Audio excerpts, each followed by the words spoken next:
16절부터 35절까지의 말씀 같이 한번 천천히 우리 읽어보도록 하겠습니다. 어떤 말씀이 있는지 같이 생각하시면서 한 절 한 절 같이 봉독합니다. 같이 읽습니다. 시작. 사무엘이 사울에게 이르되 가만히 계시옵소서. 간밤에 여호와께서 내게 이르신 것을 왕에게 말하리이다 하니 그가 이르되 말씀하소서. 사무엘이 이르되 왕이 스스로 작게 여길 그때에 이스라엘 지파의 머리가 되지 아니하셨나이까? 여호와께서 왕에게 기름을 부어 이스라엘 왕을 삼으시고 또 여호와께서 왕을 길로 보내시며 이르시기를 가서 죄인 아말렉 사람을 진멸하되 다 없어지기까지 치라 하셨거늘 어찌하여 왕이 여호와의 목소리를 청종하지 아니하고 탈취하기에만 급하여 여호와께서 악하게 여기시는 일을 행하였나이까? 사울이 사무엘에게 이르되 나는 실로 여호와의 목소리를 청종하여 여호와께서 보내신 길로 가서 아말렉 왕 아각을 끌어왔고 아말렉 사람들을 진멸하였으나 다만 백성이 그 마땅히 멸할 것 중에서 가장 좋은 것으로 길갈에서 당신의 하나님 여호와께 제사하려고 양과 소를 끌어왔나이다 하는지라. 사무엘이 이르되 여호와께서 번제와 다른 제사를 그의 목소리를 청종하는 것을 좋아하심같이 좋아하시겠나이까? 순종이 제사보다 낫고 듣는 것이 수량의 기름보다 나으니 이는 거역하는 것은 점치는 죄와 같고 완고한 것은 사신 우상에게 절하는 죄와 같음이라. 왕이 여호와의 말씀을 버렸으므로 여호와께서도 왕을 버려 왕이 되지 못하게 하셨나이다 하니 사울이 사무엘에게 이르되 내가 범죄하였나이다. 내가 여호와의 명령과 당신의 말씀을 어긴 것은 내가 백성을 두려워하여 그들의 말을 청종하였음이니이다. 청하오니 지금 내 죄를 사하고 나와 함께 돌아가서 나로 하여금 여호와께 경배하게 하소서 하니 사울에게 이르되 나는 왕과 함께 돌아가지 아니하리니 이는 왕이 여호와의 말씀을 버렸으므로 여호와께서 왕을 버려 이스라엘 왕이 되지 못하게 하셨습니다 하고 사무엘이 가려고 돌아설 때에 사울이 그의 겉옷자락을 붙잡음에 찢어진지라. 사무엘이 그에게 이르되 여호와께서 오늘 이스라엘 나라를 왕에게서 떼어 왕보다 나은 왕의 이웃에게 주셨나이다.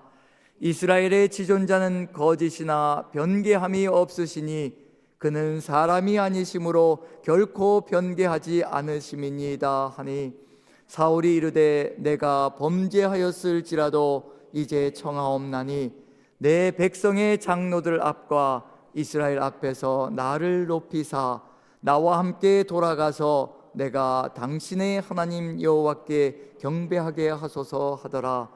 이에 사무엘이 돌이켜 사울을 따라가매 사울이 여호와께 경배하니라.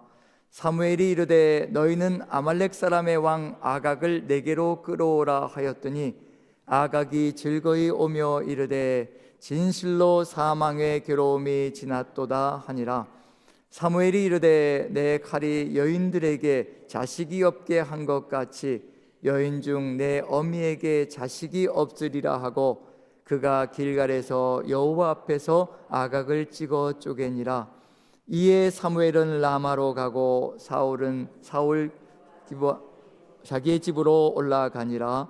사무엘이 죽는 날까지 사울을 다시 가서 보지 아니하였으니 이는 그가 사울을 위하여 슬퍼함이었고 여호와께서는 사울을 이스라엘 왕으로 삼으신 것을 후회하셨더라.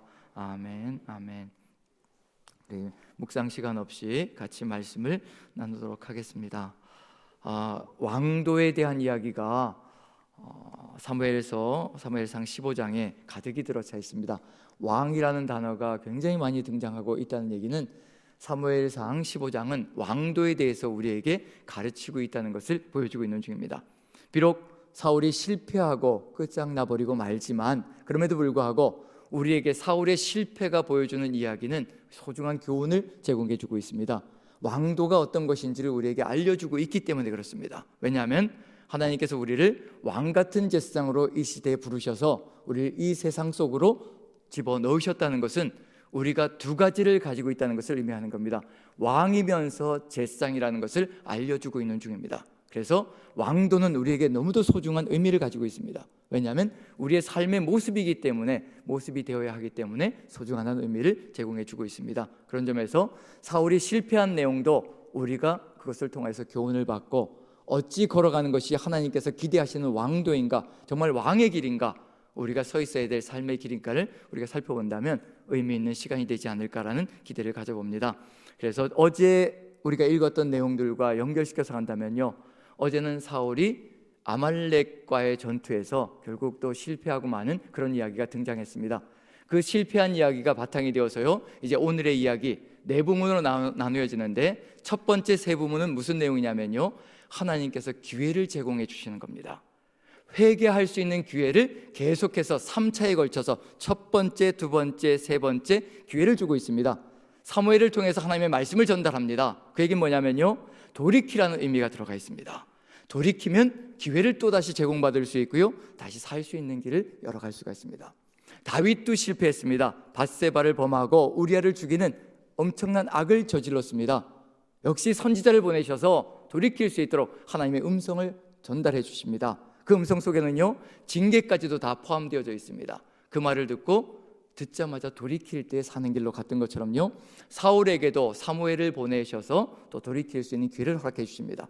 1차, 2차, 3차 하나하나 진행되어질 때마다 기회가 상실되어진다는 것, 세 번의 기회를 준다는 얘기는 뭐냐면요, 온전하게 돌이킬 수 있도록 하나님께서 끝까지 돌보시려고 애를 쓴다는 것을 보여주고 있는 중입니다. 첫 번째가 바로 이제 16절부터 21절까지 진행되어지는데요, 사무엘을 통해서 하나님의 마음이 전달되어집니다. 무슨 내용이 등장할 거냐면요, 먼저는 왕이 어떤 길을 걸어가야 될 것인가를 보여주고요, 그건 사울이 왕이 될 때 보여줬던 삶의 모습을 보여줍니다. 결국은 초심을 지키고 초심을 다시 회복하라는 의미가 포함되어 있습니다. 우리에게도 역시 마찬가지입니다. 이걸 지켜나갈 때 우리는 하나님의 음성을 들을 수가 있고요, 그 음성을 듣고 하나님의 뜻을 받들어 갈 수가 있습니다. 하지만 이것이 무너지면 모든 것이 와르르 무너질 수 있는 길로 갈 수 있다는 것을 보여줍니다. 거기에 대해서 이제 사울이 현재 어떻게 변해버렸는가, 그리고 또 하나님의 음성을 어떻게 받들 것인가, 그런 내용들이 등장하고 있습니다. 사무엘을 통해서 주신 하나님의 말씀, 거기에 사울이 어떻게 응답하고 있는가, 그 응답이 결국 회개이냐 아니냐, 그것을 보여주고 있습니다. 자, 먼저 17절을 보시면요, 같이 한번 읽어볼까요? 16절에는 간밤에 여호와께서 사무엘에게 이르셨다, 그걸 이제 전달하는 겁니다. 17절을 같이 한번 읽어보죠. 같이 시작. 사무엘이 이르되 왕이 스스로 작게 여길 그때 이스라엘 지파의 머리가 되지 아니하셨나이까? 여호와께서 왕에게 기름을 부어 이스라엘 왕을 삼으시고, 어느 때 하나님께서 사울을 왕으로 삼으셨다라고 얘기하냐면요, 겸손할 때였습니다. 낮아졌을 때였습니다. 우리도 역시 마찬가지입니다. 우리가 죄인 되었을 때 우리를 부르셨거든요. 그런데 자꾸만 의인인 척하면서 큰소리치면서 내가 잘나서 하나님께서 나를 선택해 주신 것처럼, 내가 뭔가 다른 사람보다 더 나은 것이 있어서 나를 하나님께서 구별해 내신 것처럼 자랑을 할 때가 참으로 많습니다. 절대로 우리가 잘나서 선택한 것이 전혀 없습니다. 죄인 되었을 때, 죽을 수밖에 없는 죄인 되었을 때 우리를 불러내신 겁니다. 우리는 그렇게 구원받은 존재입니다. 사울도 역시 마찬가지입니다. 왕이 스스로 작게 여길 그때 하나님께서 높여주시지 않으셨습니까? 왕도는 무엇으로 시작하느냐면요, 낮아지는 것부터 시작하는 겁니다. 낮은 자를 택하셔서 하나님께서 하나님의 뜻을 이루어가는 겁니다. 왜 낮은 자를 택하시는가? 왜 겸손한 자를 택하시는가? 겸손하고 낮은 자는요, 듣습니다. 하나님의 말씀을 듣습니다. 듣고 행동합니다. 하지만 교만한 자는 절대 듣지 않습니다. 높아져 있는 자는요, 자기가 최고가 되어 있고요, 그 어떤 소리도 듣지 않고 자기의 생각을 따라, 자기의 주장을 따라 나가게 되어 있습니다. 지금 사울이 그 길을 가고 있는 중입니다. 하나님께서 초심을 회복할 수 있도록 지금 돌이키게 만들어 주시는 겁니다. 낮아진 그때 아무것도 아니라고, 우리 집안이 무슨 집안입니까? 우리 집안은 베냐민 지파 중에서 가장 작은 지파가 아닙니까? 그리고 베냐민 지파의 가족 중에서도 가장 작은 그런 가족이 아닙니까? 라고 할 때 그때 하나님께서 세우셔서 왕으로 세우시고 하나님의 음성을 듣는 존재로 세워나가셨다 합니다. 지금 우리에게도 회복해야 될 것이 있다면요, 우리의 잘남과 우리가 내세우고 싶은 것들, 그런 것들이 하나님께서 기대하시는 것이 아니라 지금도 끊임없이 낮아지는 겁니다. 낮아지는 겁니다. 사람들 앞에서 나를 내세우는 것이 하나님께서 기대하시는 것이 아니라 나는 아무것도 아닙니다. 하나님이 아니시면 죽을 수밖에 없고 하나님이 아니시면 절대 살 수 없는 존재입니다. 아무것도 할 수 없는 존재입니다. 내가 가진 모든 것들, 누리고 있는 모든 것들, 내가 가지고 있는 탁월한 실력들까지도 하나님의 은혜가 아니었으면 주어질 것이 아무것도 없다는 것을 우리가 고백할 때 하나님의 음성을 들을 수가 있고요, 그 음성을 듣고 낮아져서 섬길 수가 있습니다. 모두가 나보다 높은 존재이거든요. 그래서 바울 사도도 남을 나보다 낮게 여기라고 분명히 기록하고 있습니다. 그러할 때 우리는 섬김으로 나아가며 진정한 왕도를 걸어갈 수가 있습니다. 그런데 사울이 지금 어떤 존재가 되어 있는지 보십시오. 같이 한번 읽어봅니다. 19절 같이 한번 읽어봅니다. 19절 같이 시작. 어찌하여 왕이 여호와의 목소리를 청종하지 아니하고 탈취하기에만 급하여 여호와께서 악하게 여기신 일을 행하였나이까. 여호와의 목소리를 청종하지 않습니다. 교만해져 버렸고요, 자신이 왕이 되온 것인 큰 소리치고 자신이 잘나서 되어진 것처럼, 이 모든 것들이 자신의 힘과 능력으로 되어진 것처럼 하나님의 명령을 헌신창처럼 버리고요, 자신의 주장을 따라 살아가기 시작합니다. 하나님의 말씀을 청종하지 아니하고 탈취하기에만 급하여 자신이 원하는 것을 얻는 것, 자신이 생각하는 것, 자신이 주장하는 것, 그 모든 것들을 얻는 것에만 혈안이 되어서 긁어보기 시작합니다. 그것이 있어야 내 힘을 가질 수 있고, 내가 힘이 있어야 백성들이 나를 따를 것이고, 백성들이 나를 따라야 그것을 가지고 내가 원하는 것을 얻어갈 수 있다는 것. 그래서 우리의 인생길에서도 끊임없이 우리가 추구하는 것이 무엇인지, 우리가 우리의 자녀들에게 추구하도록 강조하고 있는 것이 무엇인지, 그것을 한번 살펴보면요, 사울의 이야기와 결코 다를 바가 없을 것이라는 생각이 듭니다. 제 마음속에도 그런 마음이 듭니다. 어떤 마음이 드냐면요, 자식들이 교회 생활을, 하나님을 믿는 생활이 조금 등한이 되어질지라도 물질적으로 세상 속에서 많은 돈벌이를 하게 되고 안정된 직장을 갖게 되면, 그러면 되었다라고 마음에 안심하는 이 사악한 마음이 들어가기 시작합니다. 그러면 이 세상에서 살 거야 라고 생각하기 시작합니다. 그래서 세상 속에 들어가서, 그래도 사람들 앞에서 그래도 앞가림하면서 살아갈 거야. 그런데 하나님의 음성은 듣지 않는다면 이것처럼 처절한 인생이 어디 있을 것인가? 지금 우리의 마음속에도 들어가 있는 것이 무엇인가? 정말 하나님의 1순위가, 하나님이 우리의 삶의 1순위가 되고 우리의 자녀들의 삶 속에서 1순위가 되기를 간절히 소망하고 있는가? 탈취하기에만 급한 인생을 살아가고 있는가? 아니면 정말 여호와의 말씀을 청종하는 삶을 살아가고 있는가? 우리가 겸손히 낮춰서 하나님의 뜻을 받들 때 하나님의 명령을 따라 살아가는 것이 이 세상에서 가장 행복하고 복된 길이며 최고의 길이라는 것을 우리가 깨닫는다면요, 우리의 자녀들에게도 그와 같은 길을 열어갈 수 있을 겁니다. 지금 왕도는 겸손히 낮추어서 하나님의 말씀을 청종하는 것이지, 세상 속에 들어가서 어찌하든지 앞가림하려고 세상 것을 긁어모으고 탈취하며 살아가는 것, 그것이 아니라는 것을 지금 알려주고 있는 중입니다. 사울이 걸어가고 있는 잘못된 길을 지금 고쳐주고 있습니다. 우리에게도 역시 마찬가지입니다. 이제 사울이 응답을 보일 차례입니다. 어떤 응답을 보여야 될 것인가?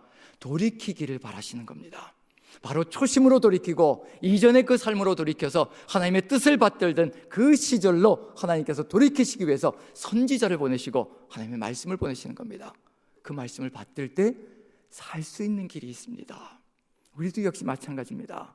우리도, 우리의 자녀들도 끊임없이 강단을 통해서 쏟아져 나가는 묵상을 통해서 하나님께 주시는 그 말씀들로 끊임없이 돌이키고 또 돌이키고 또 돌이킬 때 우리가 세상 속에서 죽는 길이 아니라 그것이 사는 길이라는 것을 알려주시고 계시는 중입니다. 제발 저를 비롯하여 우리 모두가 한마음 되어서 하나님의 말씀이 내 삶을 무너뜨릴 것처럼 느껴지는 그 순간에도 하나님의 말씀이 진리라는 것을 깨닫고 세상 사람들이 살아가는 그 방식을 버리고, 탈취하면 세상 속에서는 살아갈 수 있겠지만, 큰 소리 칠 수 있겠지만 하나님께서는 아무 의미 없는 인생이라는 것을 보여주시고 계시는 점에서 우리가 걸어가야 될 길이 무엇인지를 다시 한번 생각해 본다면요, 사울도 우리도 끊임없이 하나님께로 돌이키는 것이 생명의 길임을 알려주고 계시는 중입니다. 이제 사울의 응답이 나옵니다. 이 응답 속에 우리와 한번 비교해 보면 어떤 차이가 있을까? 우리는 사울과 다를까? 같이 한번 살펴봅니다. 20절 같이 한번 읽어봅니다. 20절 같이 시작. 사울이 사무엘에게 이르되 나는 실로 여호와의 목소리를 청종하여 여호와께서 보내신 길로 가서 아말렉 왕 아각을 끌어왔고 아말렉 사람들을 진멸하였으나 나는 하나님께서 명령하신 대로 그대로 이루었다라고 얘기를 합니다. 그런데 하나님은 그렇다고 얘기하지 않습니다. 내가 사울을 왕으로 삼은 것을 후회하노니 그가 내 명령을 지키지 않았다라고 어제 읽은 말씀 속에 그대로 들어가 있습니다. 근데 사울은 하나님의 명령대로 가서 전쟁을 치루었고 그리고 그 다음에 아말렉 왕 아각을 끌어왔다라고 이야기하고 있습니다. 그런데 사무엘이 이 짐승들의 소리는 무엇입니까? 라고 했을 때 지금 사울이 이와 같이 대답합니다. 한번 읽어보죠. 21절 같이 읽습니다. 시작. 다만 백성이 그 마땅히 멸할 것 중에서 가장 좋은 것으로 길갈에서 당신 하나님 여호와께 제사하려고 양과 소를 끌어왔나이다 하는지라. 나는 하나님의 뜻을 다 이루었는데, 명령하신 대로 다 이루었는데 이 백성들이 하나님의 뜻을 어기고 이와 같이 짐승들을 살리고 좋은 것들을 살려놓았습니다. 지금 어디가 생각나시나요? 하나님께서 나에게 명령하신 대로 다 이루었습니다. 그런데 이 백성들이 이와 같은 길로 가게 만들었습니다. 나는 잘 따라갔는데 누구의 이야기가 생각나시나요? 아담과 하와의 이야기가 그대로 생각이 납니다. 누가 명령을 받았는지 한번 생각해 보십시오. 아담이 하나님께로도 명령을 받았고요, 선악과를 따먹지 말라는 명령을 받았고요, 그것을 하와에게 전해서 같이 걸어가야 됐습니다. 그런데 하와의 말을 듣고 자신도 하나님의 뜻을 저버리는 길로 나아갔습니다. 사울도 역시 마찬가지로 사울이 바로 하나님의 명령을 들었습니다. 사무엘에게 아말렉과의 전투를 통해서 모든 전리품들을 다 태워 바쳐야 한다라는 진멸의 법을 사울이 사무엘 선지자로부터 들었습니다. 그리고 백성들에게 전달했습니다. 그런데 백성들에게 모든 핑계를 대면서 가고 있는 중입니다. 지금 돌이켜야 될 이 시점에서 무엇을 얘기하고 있는 중이냐면요, 다른 사람의 핑계를 대고 있는 중입니다. 우리도 그럴 수가 있습니다. 저 사람 때문에 그리고 우리의 삶 속에서 다른 사람 때문에 라는 핑계를 댈 때가 참으로 많습니다. 핑계 댈 것이 없습니다. 우리가 들었습니다. 우리가 하나님의 말씀을 들었고요, 우리가 하나님의 뜻을 받들 준비가 되어 있는 것, 그것이 바로 우리가 걸어가야 될 삶의 길입니다. 지금 이 내용 속에서 이제 살펴봐야 될 것은 첫 번째로 하나님께 주신 기회, 돌이킬 수 있는 기회. 아담도 역시 마찬가지였습니다. 아담도 돌이켜야 했는데 돌이키지 않고 핑계를 대었습니다. 다른 사람에게. 그 결과가 무엇이었을까? 결국 에덴에서 추방되는 것이었습니다.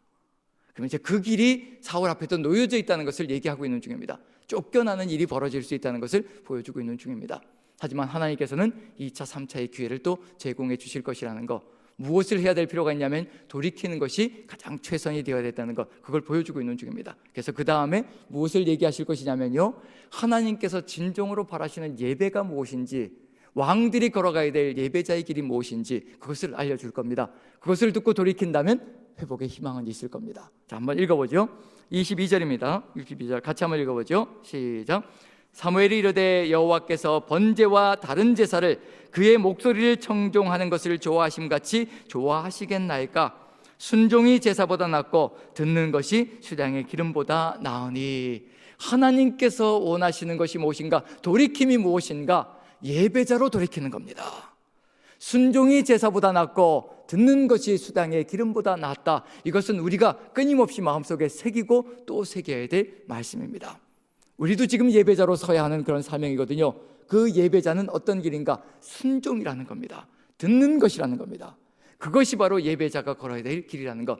이 순종과 그리고 듣는 것이 이루어지기 위해서 반드시 필요한 게 있습니다. 우리 마음이 갈아엎어져야 합니다. 마음이 갈아엎어지기 위해서, 그래서 낮아져야 되고, 그래서 겸손해야 된다는 겁니다. 겸손한 자, 낮아진 자가 듣는 삶을 살아갑니다.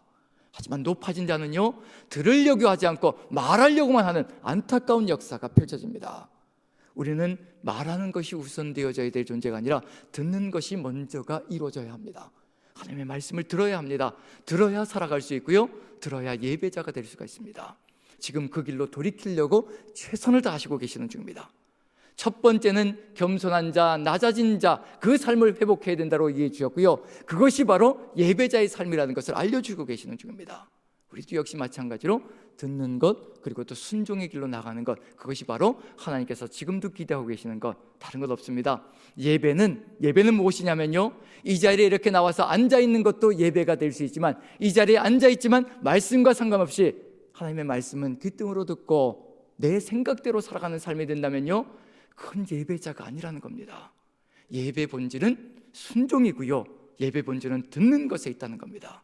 듣고 순종해야 그것이 바로 하나님께서 찾으시는 예배자이고, 그 길이 바로 왕의 길이며, 그 왕의 길을 통하여서 수많은 사람들을 인도해 갈 수 있고 이끌어 갈 수 있다는 것을 우리에게 알려주시고 계시는 중입니다. 똑같은 이야기를 끊임없이 반복하십니다. 이 이야기를 얼마나 많이 우리가 들었던가요? 순종이 제사보다 낫고 듣는 것이 수당의 기름보다 낫다, 귀에 못이 박히도록 들었던 것이 우리의 삶입니다. 하지만 누가 실천하느냐에 따라서 예배자가 될 것인가, 배교자가 될 것인가가 결정되어집니다. 이 6월 한 달에 저와 여러분들 한 마음이 되어서 세상 속에 들어가서도, 직장 속에서도, 가정 속에서도, 지인들과의 삶 속에서도, 세상 속에서 걸어갈 때 바로 이 삶이 우리의 삶이 되어진다면 우리의 예배자의 삶이 승리하게 될 것이고요, 저와 여러분들 그렇게 되어지기를 간절히 축원드립니다. 이렇게 되어지는 것, 그런데 사울이 이와 같은 길을 초반에 걸었었는데, 그런데 이것을 회복하지 못하고 무너져 갑니다. 지금 어떤 상태가 되어 있는지 그것을 보여주십니다. 바로 이런 상태가 되어 있습니다. 23절을 같이 한번 읽어보죠. 23절 같이 시작. 이는 거역하는 것은 점치는 죄와 같고 완고한 것은 사신 우상에게 절하는 죄와 같음이라.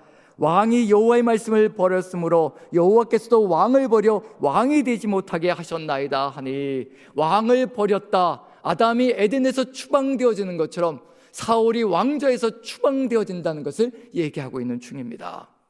그래도 희망은 있습니다. 다윗도 왕좌에서 추방되어졌거든요. 아들에게 쫓겨서 왕좌에서 떨려져 나와서요, 요단강을 건너서 도망갔던 사람이 바로 다윗입니다. 가나안 땅에서 추방되어졌거든요, 죄 때문에. 그런데 진정한 회개가 있었던 삶이었기에 하나님께서 돌아오게 만들어 주셨습니다. 사울도 마찬가지입니다. 왕좌에서 떨어뜨릴 것이라고 말씀해 주셨을지라도 진정한 회개가 있으면요, 하나님께서는 살려주십니다. 우리도 역시 마찬가지입니다. 그 진정한 돌이킴, 그것이 무엇인가? 지금 사울이 가 있는 길이 어디인가를 보면 돌이켜야 될 것이 어디인지가 분명히 드러납니다. 지금 사울이 가 있는 것이요, 순종이고 듣는 것이 되어야 하는데, 그런데 거역하는 것이 되었고요, 그 다음에 완고한 것이 되어버렸습니다. 순종과 듣는 것과 거역과 완고함은요, 정반대 삶의 모습입니다. 겸손해지면 순종과 듣는 것으로 나아갈 수가 있고요, 교만해지고 오만해지면요, 거만해지고요, 거역하게 되고요, 그 다음에 완고해지기 시작합니다. 듣지 않습니다. 듣지 않으니 예배가 이루어지지 않지요. 그것을 무엇이라고 얘기하냐면요, 점치는 것이 되는 것이고 사악한 우상에게 절하는 것이라고 분명히 얘기하고 있습니다. 하나님 겸손히 낮추어서 하나님을 섬기고 하나님께 순종하며 나아가지 않는다면요, 이미 다른 것을 섬기면서 나아가는 것이라는 것을 알려주고 있는 중입니다. 우상 숭배가 멀리 있는 것이 아니라 하나님의 말씀을 거역하며 하나님의 말씀을 받들지 않을 때 그것 자체가 우상 숭배라는 것을 그대로 알려주고 있는 중입니다. 우리는 둘 중에 하나입니다. 순종과 듣는 것을 통하여 하나님을 예배하는 존재가 될 것인가, 거역과 완고함을 통해서 우상 숭배의 길로 나아갈 것인가, 이 양단간의 길 속에서 우리는 끊임없이 주의 성령의 역사를 받들어 어떤 선택을 해야 될 것인가를 걸어가고 있는 삶의 모습들입니다. 저와 여러분들 한마음 되어서 성령께서 역사해 주시는 그 길을 따라 순종과 듣는 것을 통하여 예배자가 되기를 간절히 축원드립니다. 예배자가 아니면 배교자이고요, 배교자는 우상 숭배자입니다. 우상 숭배자라는 얘기는 무슨 얘기냐면요, 지금 아담과 하와가 에덴 동산에서 어딜 따라갔던가? 하나님의 말씀을 거역했지요. 완고함으로 자기의 뜻을 따라갔지요. 그것은 누구의 말을 따라간 것인가? 사탄의 말입니다. 뱀의 말일 뿐입니다. 두 말밖에 없습니다. 하나님의 말씀인가, 뱀의 말인가? 사탄의 말을 따라갔습니다. 여기서 사울도 하나님의 말씀을 거역하는 그 순간에 누구의 말을 따라가고 있는 중인가? 우상의 말을 따라가고 있는 중이거든요. 그 우상의 말을 따라가는 게 결국 누구의 말이겠습니까? 결국 뒤에 배경으로 숨어있는 사단의 말입니다. 사단의 말을 따라가고 있고 죽음의 길로 가고 있다는 것을 보여주고 있는 중입니다. 예배가 무너지는 그 순간에 사단의 역사가 살아나기 시작하고요, 죽음의 길로 가는 역사가 안타깝게 펼쳐지는 겁니다. 돌이키라고 돌아오라고 말씀하고 계시는 중입니다. 두 번째 기회가 주어지는 겁니다. 두 번째, 사울이 어떤 선택을 할 것인가 한번 읽어보죠. 이렇게 선택합니다. 자, 몇 절이냐면요, 24절, 25절 같이 한번 읽어봅니다. 같이 시작. 사울이 사무엘에게 이르되 내가 범죄하였나이다. 내가 여호와의 명령과 당신의 말씀을 어긴 것은 내가 백성을 두려워하여 그들의 말을 청종하였음이니이다. 여기까지만 읽어보죠. 분명히 범죄하였습니다라고 얘기하고 있습니다.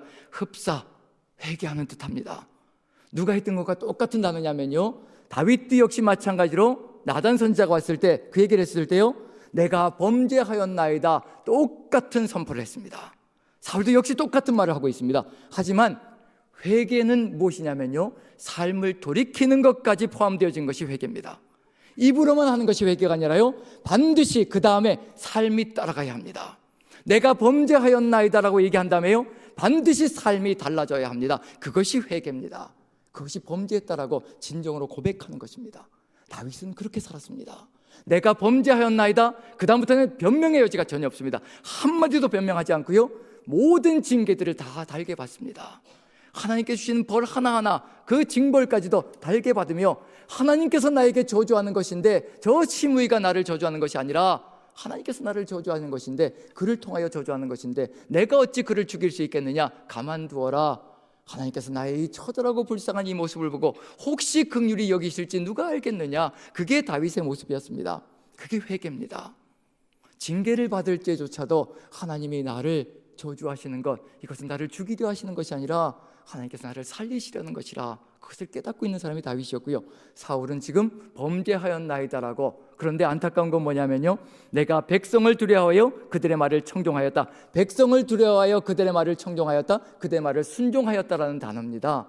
백성을 두려워하여. 이미 왕도가 무엇이라고 사무엘서 12장에 말씀해 주셨냐면요, 하나님만 두려워하고 경외하고 오직 하나님만 섬기며 하나님의 말씀에 순종하는 것이라, 그게 왕도라고 알려줬거든요. 그런데 사람을 두려워하기 시작합니다. 사람을 경외하기 시작합니다. 똑같은 단어입니다. 두려워하다, 경외하다 똑같은 단어거든요. 사울이 사람을 경외하기 시작합니다. 그러니 하나님의 말씀에 순종이 되지 않고요, 사람들의 말을 두려워하고 그 말을 따라가기 시작합니다. 제 삶 속에서도 드러나고 있는 삶입니다. 사람들의 말 한마디 한마디가 두렵게 공포처럼 다가올 때가 있습니다. 목회를 하다 보니까요, 그런 말 하나하나가 그냥 흘겨 지나가는 것이 아니라 내가 뭔가를 잘못하고 있는 것이 아니라 그런 두려움과 공포가 밀려오기 시작합니다. 그래서 자꾸 무리수를 드는 그런 일들이 벌어질 수도 있다는 것을 제가 삶을 통하여 깨닫습니다. 사람의 말을 두려워하기 시작하면요, 하나님의 말씀, 하나님의 마음이 사라지고요, 무너지기 시작합니다. 세상 속에서도 역시 마찬가지입니다. 사람을 두려워하고 사람의 말을 두려워하기 시작하면요, 사람들이 말을 따라가고 세상을 따라가기 시작합니다. 왕도가 무너지고 하나님의 뜻이 굽혀지기 시작합니다. 그리고 사람들의 말에 순종하기 시작합니다. 하나님의 말씀이 버려지기 시작하는 거고요. 사울의 이야기가 남의 이야기가 아니라 우리 자신들의 이야기일 고 저 자신의 이야기일 수 있다는 것을 저는 뼈저리게 깨닫습니다.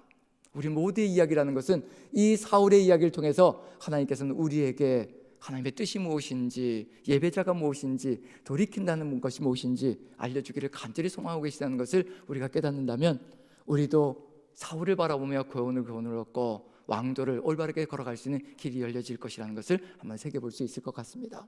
내가 범죄하였나이다라고 하였고요, 백성들이 두려워서 그들의 말에 순종하였습니다 라고 얘기하고 있습니다. 그 다음에 범죄하였다라고 회개한다면요, 진정한 회개라면요, 그 다음에 달라져야 합니다. 누가 누구에게 돌아가야 될 것인가? 사무엘을 통해서 주시는 그 말씀을 따라서, 사무엘을 따라서 돌아가야 합니다. 그런데 사울이 뭐라고 얘기하는지 보면 이건 돌이킴이 아니고 회개가 아니라는 것을 알 수가 있습니다. 그 다음 절 한번 읽어보죠. 25절 같이 읽습니다. 25절 같이 읽습니다. 시작. 청하오니 지금 내 죄를 사하고 나와 함께 돌아가서 나로 하여금 여호와께 경배하게 하소서 하니, 사무엘까지 끌어당겨서 나와 함께 돌아가자라고 얘기합니다. 히브리어로 슈브라는 단어거든요. 회개하다라는 단어입니다. 돌이키다라는 단어예요. 사울이 사용하고 있는 단어. 나와 함께 돌아가자는 겁니다.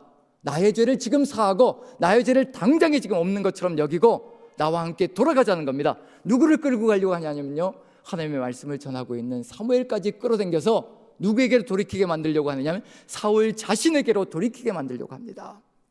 누가 누구에게 돌아가야 될 것인가? 사무엘을 통해 주신 그 말씀을 향하여 사무엘과 함께 돌아가야 되는 것이 사울의 삶의 길입니다. 그런데 굽히지 않습니다. 자신의 삶의 방식을 굽히지 않습니다. 세상과 하나가 되어져서 살아가는 것, 세상 것을 긁어모으는 것, 그리고 그 세상 속에서 살아가기 위해서는 절대 하나님의 말씀을 따라가는 것이 아니라 내 생각대로, 내 주장대로 걸어가야 될 것이라는 것을 고집을 피우며 나와 함께 돌아가자라고 얘기를 합니다. 만약에 사무엘이 사울과 함께 돌아간다면 어디로 돌아가는 것일까? 거역하는 것, 완고한 것은 점치는 것과 같고 사신 우상에게 절하는 것과 같다. 사울과 함께 돌아가면요, 우상에게 절하는 것이 되는 거고요, 그건 꼭 배교자가 되는 것이고 무너지는 길로 가는 겁니다. 지금 그 죽음의 길로 같이 가자고 선지자까지 끌어당기려고 하는 것이 지금 사울의 삶의 모습입니다. 회개하지 않습니다. 이것이 무서운 겁니다. 회개하는 것이 사는 길인데 회개하지 않습니다. 다른 사람들까지 돌이켜서 내 뜻을 따라가게 만들려고 하는 것이 우리의 삶 속에 들어가 있다면 우리도 죽음의 길로 갈 수 있다는 것을 보여주고 있고요, 우리만 죽음의 길로 가는 것이 아니라 다른 사람들까지 내 주장을 따라서 죽음의 길로 끌어당길 수 있는 것이 얼마나 무서운 것인지, 이 사울을 따라가다가 백성들이 전쟁터에서 블레셋과의 전투에서 사울만 죽는 것이 아니라요, 모든 백성들, 대부분의 백성들까지도 안타깝게 죽어가는 일이 벌어질 수 있다는 것을 보여주고 있는 중입니다. 어디를 따라야 될지 분명히 우리가 살펴봐야 될 필요가 있습니다. 이렇게 안타깝게도 두 번째 기회가 사라집니다. 이제 세 번째 기회는요, 강력하게 하나님께서 심판을 선포하실 겁니다. 같이 한번 읽어보죠. 26절 같이 한번 읽어봅니다. 시작. 사무엘이 사울에게 이르되 나는 왕과 함께 돌아가지 아니하리니 이는 왕이 여호와의 말씀을 버렸으므로 여호와께서 왕을 버려 이스라엘 왕이 되지 못하게 하셨습니다 하고, 단호하게 사무엘은 돌아가지 않겠습니다. 왕과 함께 절대 돌아갈 수 없습니다. 우리가 취해야 될 행동입니다. 절대 사울과 함께 돌아가서는 안 된다는 얘기입니다. 세상 방식을 취하고 있는 것과 같이 하나 되어서 돌아가다가는요, 우리 이 세상에 살아갈 때는 좋아 보일지 모르겠지만 절대 생명의 길이 아니라는 것, 그걸 보여주고 있는 중입니다. 그리고 다시 한 번 더 하나님의 음성을 선포합니다. 여호와께서 왕을 버려 이스라엘 왕이 되지 못하게 하셨습니다. 27절 28절 한번 같이 읽어보죠. 같이 시작. 사무엘이 가려고 돌아설 때 사울이 그의 겉옷자락을 붙잡음에 찢어진지라. 사무엘이 그에게 이르되 여호와께서 오늘 이스라엘 나라를 왕에게서 떼어 왕보다 나은 왕의 이웃에게 주셨나이다. 드디어 이제 왕권이 누구에게 돌아갈 것인가, 그걸 보여주고 있는 중입니다. 왕의 이웃, 결국 누구일까요? 다윗인데 다윗이라고 생각하기보다는 이 왕의 이웃, 누구라고 생각해야 될 필요가 있느냐면요, 어느 누구든지 겸손히 자기를 낮추며 낮아진 자, 그 사람을 찾고 계시는 중입니다. 자신이 아무것도 아니라는 것을 고백하는 자, 나는 아무것도 아니요 하나님의 은혜가 아니면 살아갈 수 없는 존재라는 것을 고백하는 자, 지금 이 시대에 바로 우리가 그런 자가 된다면요, 하나님께서 사울의 이웃으로 선택하여 우리를 통하여서 하나님의 뜻을 이루어가게 하실 것이라는 것, 그걸 깨닫는다면, 우리가 지금 그와 같은 존재가 된다면 우리는 왕도를 아름답게 살아가는 존재가 될 것입니다. 사울은 무엇을 붙잡고 늘어지냐면요, 사무엘의 겉옷자락을 붙잡고 늘어집니다. 누구를 통하여 나아가야 될 것인가, 하나님의 뜻을 받들어 하나님의 겉옷을 붙들고 하나님을 바라보며 회개하는 길로 나가야 될 터인데, 그러지 하지 않고 사무엘의 겉옷을 붙잡고 자기에게도 돌이키려고 끊임없이 애를 쓰고 있는 중입니다. 자, 그래서 29절 제가 한번 읽어봅니다. 이스라엘의 지존자는 거짓이나 변개함이 없으시니 그는 사람이 아니심으로 결코 변개하지 않으심이니이다 하니, 마지막 선포가 주어지는 겁니다. 이게 결정타입니다. 이제 여기에 대해서 결코 하나님이 변개하지 않으신다는 이 결정타까지 내려졌을 때, 이때도 어떻게 행동할 것인가, 이제 마지막으로 주어지는 이 기회 속에 사울이 돌이킨다면 하나님의 뜻을 받들어 다시 한 번 더 기회가 주실 수 있으나, 하지만 그렇지 못한다면 무너질 것입니다. 여기에 대해서 사울이 이렇게 응답을 합니다. 한번 들어보시며 어떤 결정을 내렸는지 한번 보시기 바랍니다. 자, 30절 31절 30절 같이 한번 읽어봅니다. 30절만 같이 시작. 사울이 이르되 내가 범죄하였을지라도 이제 청하옵나니 내 백성의 장로들 앞과 이스라엘 앞에서 나를 높이사 나와 함께 돌아가서 내가 당신의 하나님 여호와께 경배하게 하소서 하더라. 이스라엘의 장로들과 백성들 앞에서 제발 나를 높이사 내가 당신의 하나님께 경배하게 하여 주소서. 끝까지 누구를 높이는 삶을 살아가느냐면요, 자신을 높여달라고 이야기를 합니다. 여기서 높이다, 히브리어로 카베드라는 단어입니다. 카베드라는 단어, 하나님께 사용되면요 하나님의 영광이라고 번역되어집니다. 부모를 공경하라고 할 때 그 공경이라는 단어가 바로 카베드란 단어고요, 영광이라는 단어가 카베드란 단어입니다. 나에게 모든 영광을 돌리라, 나에게 모든 공경을 돌리라, 그 이야기를 하고 있는 중입니다. 끝까지 누구를 예배하라라고 얘기하고 있는 중이냐면요, 하나님 예배자가 아니라 자신을 예배하는 존재가 되게 하라라고 이야기하고 있는 중입니다. 우리가 살아가는 삶 속에서 누가 주인이 되어 있는가? 우리가 왕이 되어 있고 하나님 위에 올라가 있는 존재인가? 아니면 우리가 정말 겸손히 낮아져서 하나님의 뜻을 받들며 나아가고 있는 존재인가? 지금 사울의 이야기는 결국 마지막 순간까지요, 자기 자신이 신이 되어 있고 왕이 되어 있으며 자기 자신을 경배하고 예배하라는 것으로 끝나버리고 마는 안타까운 역사가 펼쳐지고 있는 중입니다. 바로 이와 같은 삶이 사울의 이야기 속에 가득히 들어차 있다면 진정한 회개가 이루어지고 있는 것인가 아닌가, 그걸 돌아보면서 이 6월 한 달에 우리가 한번 깊이 생각해 보아야 될 것이 무엇인가를 한번 돌아보았으면 좋겠습니다. 하나님께서 바라시는 왕은 누구인가? 우리가 왕 같은 제상으로 이 땅에 서 있다면요, 그 왕, 하나님이 기다리시고 기대하시는 왕은 누구인가? 겸손히 낮아져서 하나님의 음성을 듣고 하나님의 뜻을 받드는 사람입니다. 그 하나님의 음성을 받들고 뜻을 받들 때 우리가 예배자가 되고요, 우리의 모든 것을 내려놓을 수 있는 존재가 됩니다. 하지만 그렇지 않고 거역하고 완고한 존재가 된다면요, 우리는 우리 스스로를 예배하는 존재가 되고 나만 경배하라라고, 나를 공경하라라고, 나를 높이라라고 그렇게 큰소리치며 우리 교회 안에서도 세상 속에서도 그러한 길을 가는 안타까운 역사가 벌어질 겁니다. 그리고 결국 생명이 아닌 죽음의 길로 가는 안타까운 역사가 우리의 삶 속에서도 벌어질 수 있다는 것을 마음에 새기며, 오늘 이 시간 저와 여러분 한마음 한뜻이 되어서 오직 주의 뜻을 받들며 순종이 제사보다 낫고 듣는 것이 수량의 기름보다 낫다는 하나님의 그 간절한 소망을 마음에 새기고 순종과 듣는 삶으로 예배자로 승리하는 이 한 달이 되기를 간절히 축원드립니다.